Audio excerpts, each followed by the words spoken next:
নমস্কার বন্ধুরা, আমি কিছু কথা বলছি।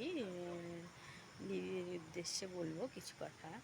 তো অনেকেই দেখছি আজকাল দিদিরা বা বোনরা ভিডিও করছে, খুব সুন্দর সুন্দর ভিডিও বানাচ্ছে।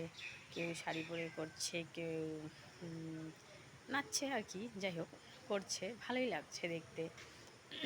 তো আমি একটা শুধু কথা বলবো, আমরা অনেকেই দেখছি যে আমাদের গরিবদের ঘরের অনেক এরকম দিদি বা বোনরা আছে যারা শাড়ি, সায়া, ব্লাউজ সব খুলে আর কি হচ্ছে ব্রা বা পেন্টি পরে নাচছে আর কি।